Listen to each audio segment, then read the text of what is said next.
أكبر أشهد أن لا إله إلا الله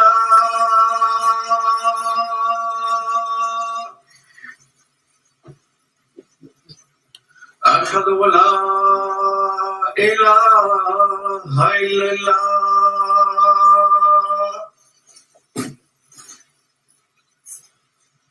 أشهد أن محمدا رسول الله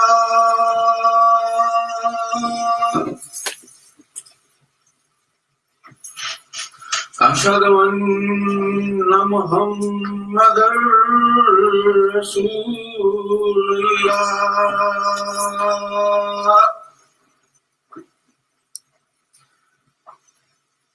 حي على الصلاة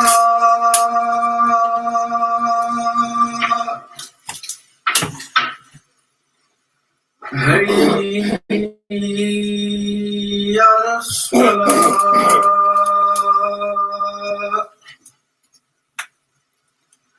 حي على الفلاح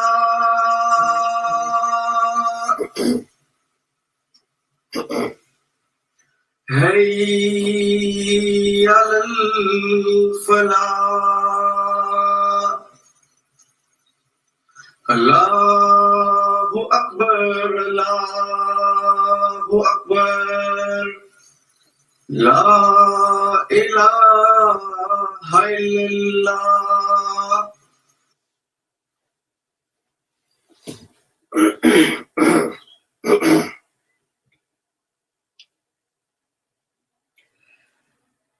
أشهد أن لا إله إلا الله وحده لا شريك له وأشهد أن محمدا عبده ورسوله أما بعد فأعوذ بالله من الشيطان الرجيم بسم الله الرحمن الرحيم وما أرسلناك إلا رحمة للعالمين. And we have not sent you except as a mercy to the world. Chapter 21, verse 107. Sadaqallahul Aliyyul Azim. And I explained to you some khutbahs ago that the Holy Prophet Muhammad sallallahu alaihi wasallam is a mercy because he set down guidance in his Sunnah. Apart from the Holy Quran, he set down guidance in his Sunnah about how we should behave under different circumstances. And last khutbah we got to the point where the Holy Prophet Muhammad had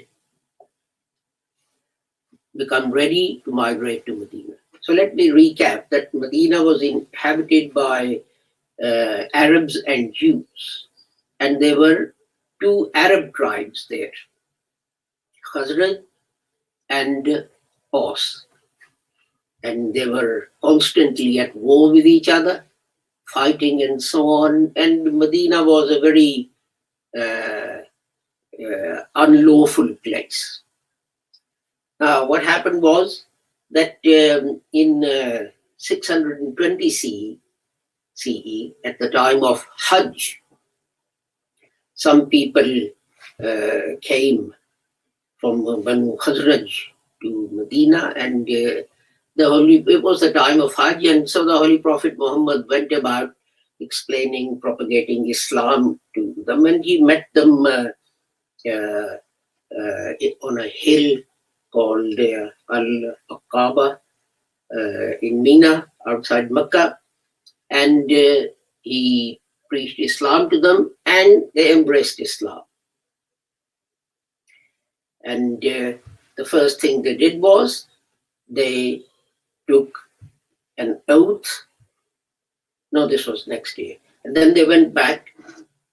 And next year, in 621, 5 of them came, the 5 who had embraced Islam the previous year, and they brought 7 more people with them. And these 12, they told the Holy Prophet Muhammad that they had gone back and they had been propagating Islam in Medina. They didn't just, like lots of people do, even when they join our Jamaat, they just take the bath and then they go home and they go to sleep. They had been propagating Islam. This is obviously, those 5 brought another 7. And the Holy Prophet Muhammad, he asked all of them, 12 of them, to recite the kalima and to renounce evil, sin, like theft and murder and all that kind of thing. And he took the first bet from them on his hand to promise to do these things, to bind themselves to him. And at their request, the Holy Prophet sent Musayb ibn Umair with them to teach them more about Islam, because obviously they were only going to stay for a few days. Then the following year, in 622, 75 people from Medina came to Makkah. So you had 5. And then you had an increase, over 100% increase of 7. And then you have a 10-fold increase. Why? Because Muslims who went back were fired. They were fired with inspiration to propagate. And the Holy Prophet accepted their entry into Islam, and he took another pledge from them. This is called the second bayt. And at Al-Aqaba. And in that, there was a promise included that if the Holy Prophet Muhammad sallallahu alaihi wasallam migrated to Medina, these people will protect him, these tribes will protect him. But the Holy Prophet waited for a divine command, and when that came, he started planning to leave Makkah. And he informed the very closest people, Hazrat Abu Bakr, Hazrat Ali, because they were involved in the preparations. And on the night that the Holy Prophet was to leave Makkah, he called Hazrat Ali, he put his cloak on him and put him on his bed and told him that people had entrusted property to him. And before Hazrat Ali leaves Makkah, all that property has to be returned to the rightful owners. Even at that time of danger, the Holy Prophet Muhammad was concerned about fulfilling his duties. And Hazrat Ali did as he was asked, and the Holy Prophet sallallahu alaihi wasallam and Hazrat Abu Bakr left the city. And the Holy Prophet, he knew that the Quraysh will suspect that he is going to Medina. So he took a different route. And they tried to make sure that they avoided using sand and so on, and the land they used was stony so that they didn't leave footprints and so on. But the tracker that the Quraysh had took the Quraysh to the mouth of the cave where the Holy Prophet was, in Thor. And Hazrat Abu Bakr became very concerned And he said to the Holy Prophet Muhammad, there are only two of us. Who will save us now? And the Holy Prophet Muhammad sallam famously replied, surely there are three. Allah is also with us. And that has become the motto of our organization, Inna Allaha ma'ana. Surely Allah is with us. And another thing that happened, and they stayed in this cave for 3 days, hiding, because the Quraysh had spread out throughout the desert looking for two people who were trying to get out of their clutches. And then they left. And as they were journeying, first they went in the opposite direction, and then they turned and started traveling towards Medina. And they came across a person called Suraka, I think, and he started following them and to try and capture them, because Makkans had put a very handsome bounty on their heads. But every time he came close, his horse would stumble and fall down. And he then took that as a sign that God was protecting them. And the Holy Prophet then got to a place called Quba, where the first mosque was built. And people thought he would go straight away to Medina, but he didn't. He stayed there for 12 days. And people in Medina were waiting. Why was that? Because he was concerned about Hazrat Ali. And he wanted to wait there. And he waited there for about 14 days. And then Hazrat Ali arrived with other people who were the last Muslims left behind in Makkah, such as Fatima and so on. And then the Holy Prophet left Quba and he arrived in Medina on a Friday. And the first Friday prayer, congregational prayer with the Holy Prophet was said. Now, this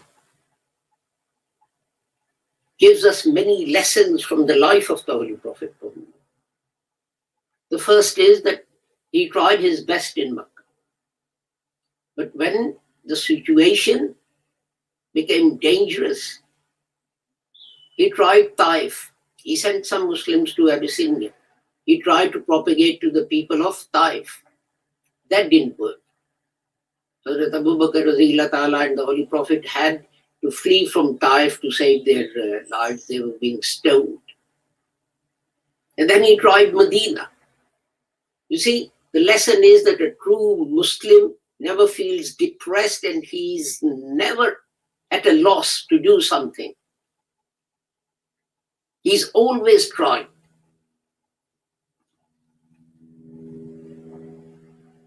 Look at our Jamaat. We are facing such difficulties, and we've tried. And just in the last year, particularly through the efforts of our brother Hassan in Turkey, Jamaats have sprung up. In Cuba, Brother Bilal Alexi, he's trying and he's gathered a group of people. And then we've got members in Cameroon and in Chad and in Sierra Leone and so on. So a Muslim is never dejected, he never gives up. He keeps trying. And this is the sunnah of the Holy Prophet Muhammad that we should be following. That you keep on trying until you are laid to rest in your grave. And the other thing is that the Holy Prophet Muhammad sallallahu alaihi wasallam planned everything meticulously. Muslims are notorious for not planning anything at all. Weddings, building houses, political rallies, jalsas, no planning goes into it. And what is the reply that you get when you say, why didn't you plan this? Oh, we trust in Allah. Tawakkal on Allah. Do you have more tawakkal on Allah than the Holy Prophet Muhammad sallallahu alaihi wasallam? As he said to a man, first tie your camel, then trust in Allah to protect it. So first you must do everything that you can. And the other thing that Muslims have is loose tongues. Did the Holy Prophet Muhammad go around the whole of Makkah announcing that God has now given me permission to migrate to Medina, and there's a group of 75 people from Medina who've taken an oath to lay down their lives for me? No, it was all kept secret, only on a need-to-know basis. I think even Hazrat Ali Radhiyallahu Ta'ala was told on the last day, when the Holy Prophet Muhammad was about to leave with Hazrat Abu Bakr, that he called Hazrat Ali and he entrusted the duties that we've spoken about. But notice the other thing. If someone has done us harm, then if we can harm them, we do. What does the Holy Prophet do? People had entrusted their property to him. And he is concerned and he leaves meticulous instructions with Hazrat Ali about what belongs to whom, and all of it must be returned to those people. Can you imagine the danger that Hazrat Ali was in? And yet he willingly accepted this duty. Because obviously, if he's going around returning the trusts, the property that had been entrusted to the Holy Prophet Muhammad, it means that the Holy Prophet has gone. And people knew Hazrat Ali was a Muslim and that Hazrat Ali will be leaving soon. But Hazrat Ali was the Holy Prophet's cousin. And he left him. He left him there in danger. And Hazrat Ali willingly remained in danger. He accepted that danger. And he went and returned these possessions. Do we do this? What would we do? We take those possessions and we'll sell them and pocket the money and use the excuse, well, he hated us and he tried to do us damage. Has anyone tried to do us more damage than the Quraysh tried to do to the Holy Prophet Muhammad? No. But whatever was entrusted to him, he did faithfully. As he pointed out, the two things are not connected. I will do my duty, whatever the circumstances, whatever the other person, the opposite party does. And always have faith in Allah. Complete faith in Allah.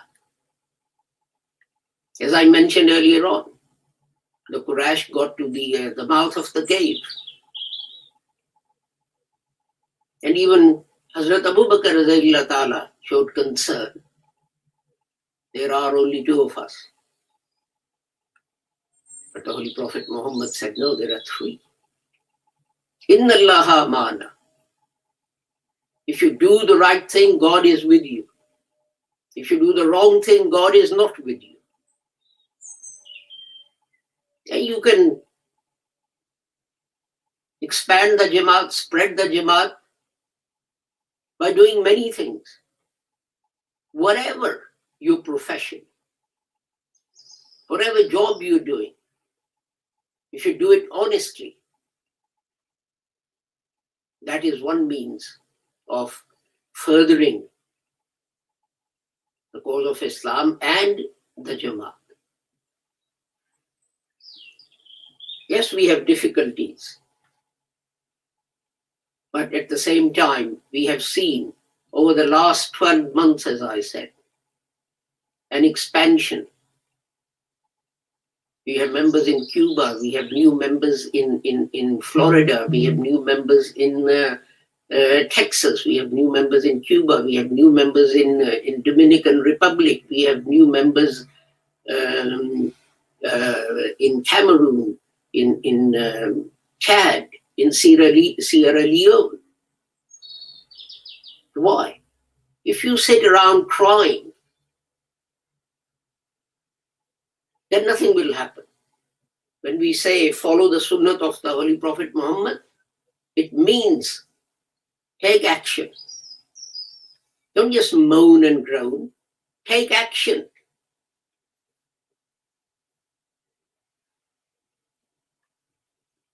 And trust in Allah even when everything seems hopeless.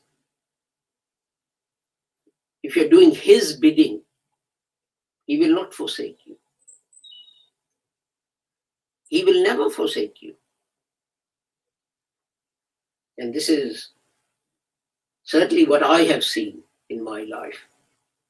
And most important of all, the Holy Prophet Muhammad was loyal to his friends. When he arrived in this place outside Medina, I forget the name now, I've got it written down, Cuba. Would have been easy for him to say, well, that's okay, it's just outside Medina. We can go to Medina. When Ali comes, he can join us. But no, he waited. He waited and waited and waited. For 2 weeks he waited until he found that Hazrat Ali had managed to leave Mecca and through a circuitous route arrived close in Medina.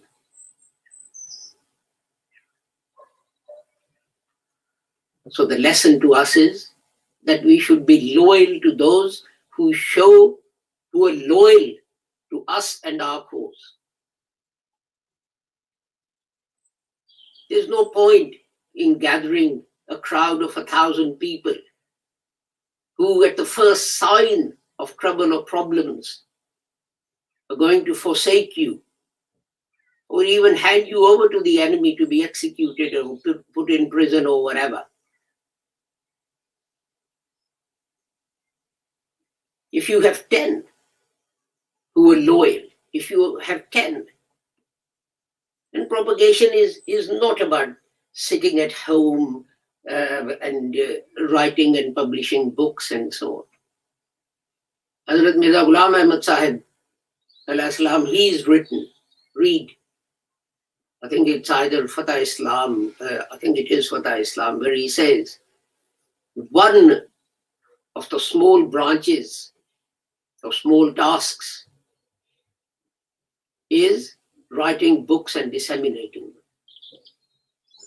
And he says, but a short-sighted person will think that is the main task.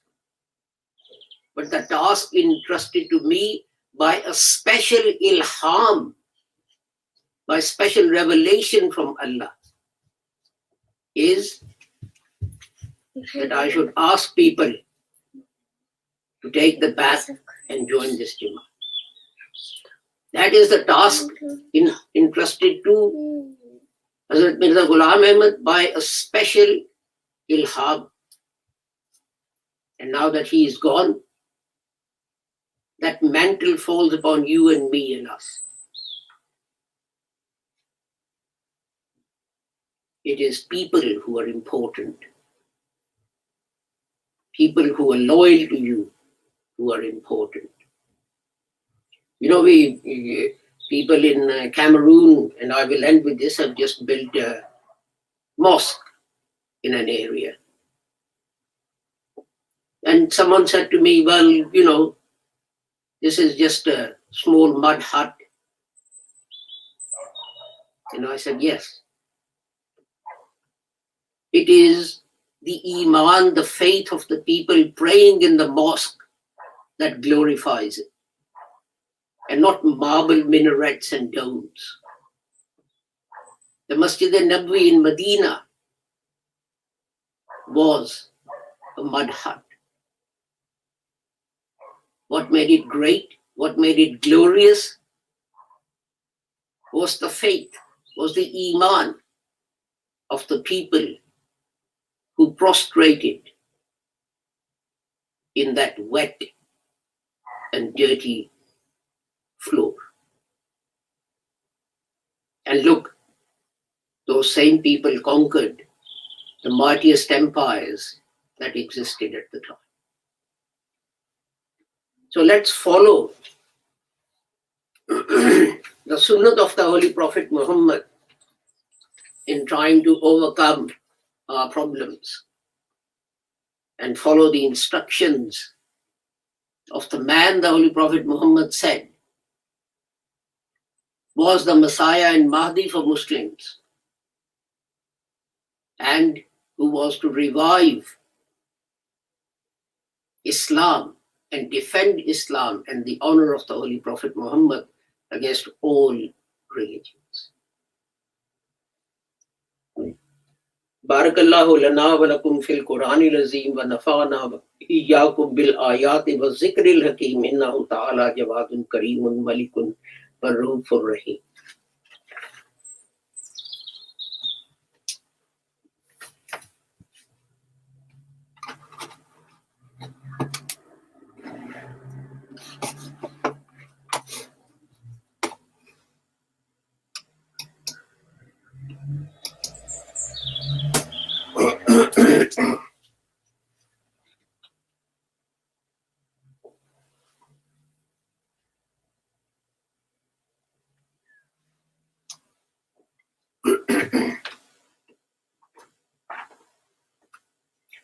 Alhamdulillah. Alhamdulillah nahmaduhu wa nasta'inuhu wa nastaghfiruhu wa nu'minu bihi wa natawakkalu alayhi wa na'udhu billahi min shururi anfusina wa min sayyiati a'malina. Man yahdihillahu fala mudilla lahu wa man yudlilhu fala hadiya lahu. Wa ashhadu an la ilaha illallah wa ashhadu anna Muhammadan abduhu wa rasuluhu. Allahumma salli ala Muhammadin wa ala ali Muhammadin kama sallaita ala Ibrahim wa ala ali Ibrahim innaka Hamidum Majid. Allahumma barik ala Muhammadin wa ala ali Muhammadin kama barakta ala Ibrahim wa ala ali Ibrahim innaka Hamidum Majid. Wa ibadallah rahmakumullah innallaha ya'muru bil adli wal ihsani wa ita'i zil qurba wa yanha anil fahsha'i wal munkari wal baghi ya'izukum la'allakum tadhakkarun. Uzkurullaha yazkurkum wad'uhu yastajib lakum wa la zikrullahi akbar. Wallahu ya'lamu ma tasna'un.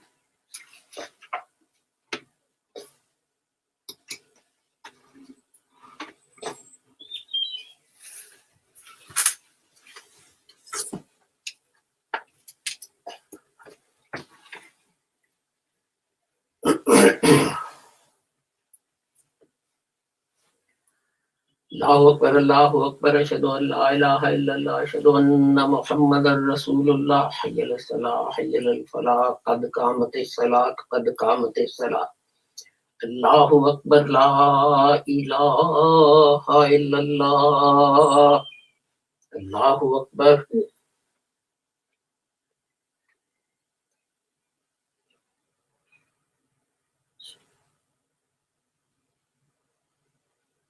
Alhamdulillahi Rabbil Alameen, Ar-Rahmanir Rahim, Maliki Yawmiddin, Iyyaka na'budu wa iyyaka nasta'in, ihdinas siratal mustaqim, siratal ladzina an'amta 'alaihim ghairil maghdubi 'alaihim waladdallin.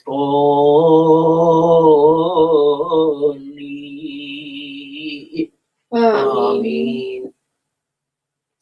ألم نشرح لك صدرك ووضعنا عنك وزرك الذي أنقض ظهرك ورفعنا لك ذكرك فإن مع العسر يسرا إن مع العسر يسرا وإذا فرغت فانصب وإلى ربك فارغب الله أكبر.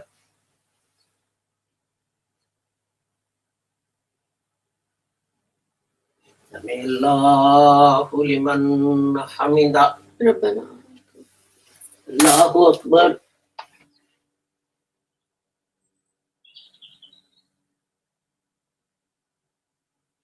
الله أكبر.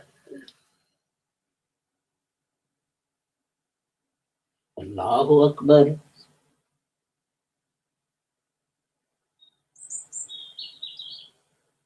الله أكبر. الحمد لله رب العالمين الرحمن الرحيم مالك يوم الدين إياك نعبد وإياك نستعين اهدنا الصراط المستقيم صراط الذين أنعمت عليهم غير المغضوب عليهم ولا الضالين آمين. والتين والزيتون وطور سينين وهذا البلد الأمين لقد خلقنا الإنسان في أحسن تقويم ثم رددناه أسفل سافلين إلا الذين آمنوا وعملوا الصالحات فلهم أجر غير ممنون. الله أكبر. سمع الله لمن حمده ربنا الله أكبر.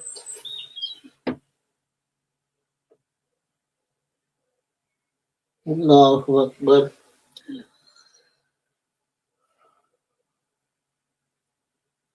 الله أكبر.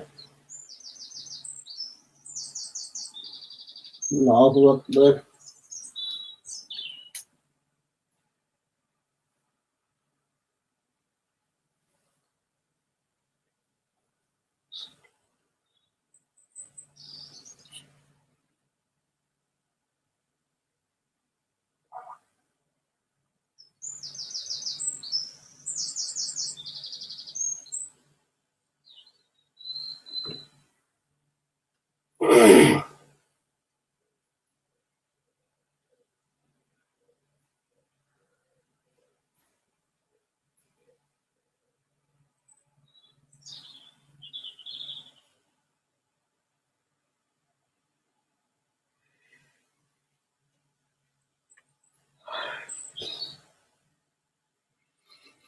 السلام عليكم ورحمة الله.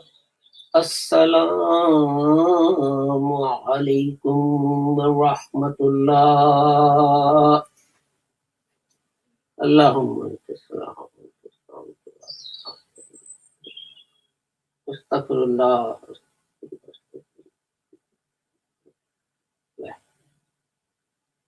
ربنا آتنا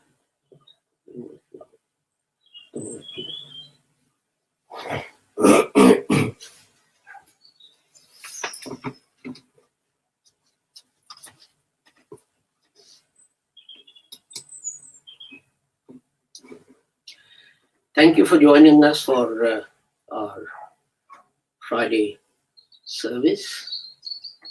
Our next broadcast, inshallah, will be on Sunday at 2 p.m. In Urdu and 2:30 in English. I forgot to announce before the prayers, but please make a note of this. Our brother Alexi Bilal, his mother in Cuba, is very sick. And the doctors have said it's a question of time before our Lord calls her to himself. So I request all of you to pray for her, that God may make her final journey easy, preferably give her complete health and send her home again, but if not, then make her final journey easy, and that Allah may accept and reward her for all the good she has done, and overlook any human frailties that she may have. With that, I take my leave of you, with the prayer that whoever you are and wherever you may be, may Allah keep all of you safe and sound and free from harm. Assalamu alaikum, Khuda Hafiz, goodbye.